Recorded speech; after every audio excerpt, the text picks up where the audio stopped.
So I grew up in a tumultuous home. It was not unusual to have weekly arguments that many times got physical. My adolescent mind thought that this is probably pretty dangerous, and I was right. When I would try and intervene, I would get tangled up into the melee, and my fight and flight response is not balanced. I'm heavy on the fight side. My mother determined that we had to come up with a plan to make some moves, and she did so. Our house at the time had 4 doors. We each took a different door out, my brother, my mother, and myself. One person can't block 4 doors, so we could get out of the house. My mom had keys to every one of the cars hidden outside at different spots. It was necessary for this because you never knew which car would run. You also didn't know which car had a spark plug wire taken off intentionally. We would pile into the car and tear out of there. The route was always different, but the destination was the same. We went to Route 462 between East York and Wrightsville because there's a high concentration of motels along that stretch of road. I literally slept in every motel from Barnhart's to Wrightsville, except for one. That's the one that had the sign in front of it that said, waterbeds, mirrors, fun. I think it was the yellow shutter. We never stayed there, and I never understood why. Today, I understand why. Doesn't have that sign anymore either. But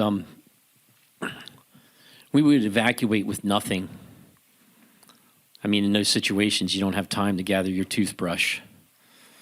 I remember in 4th grade, my teacher commented to me that I was wearing the same clothing as I had on the day before. Well, yeah, it's because I slept in them too. She also commented that I wasn't clean. She was not kind nor gentle. Some things to keep in mind when you're making moves like this. You never want to park your car in front of your motel room.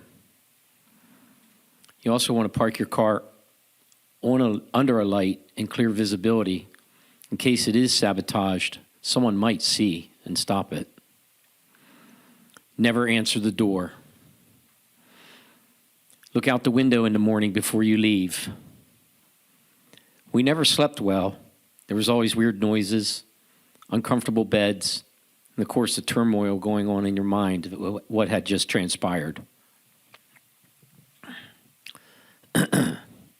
Sorry, I'm fighting a little bit of a cold. I never forgot about that teacher that made a comment to me. I eventually became a teacher myself, and the school I taught in didn't have enough science rooms, so I was given an old home ec room, complete with stoves and a washer and dryer.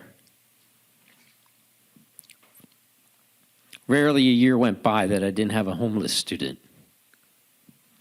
And with the cooperation of my boss and support from other teachers, if I had a homeless student in class, they were allowed to do their family laundry in my room.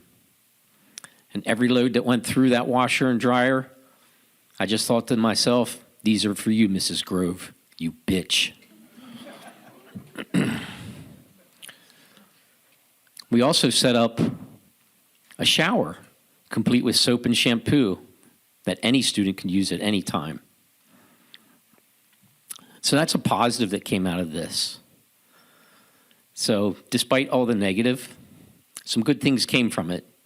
And I also learned that you're never quite sure what moves someone had to make to get where they are today.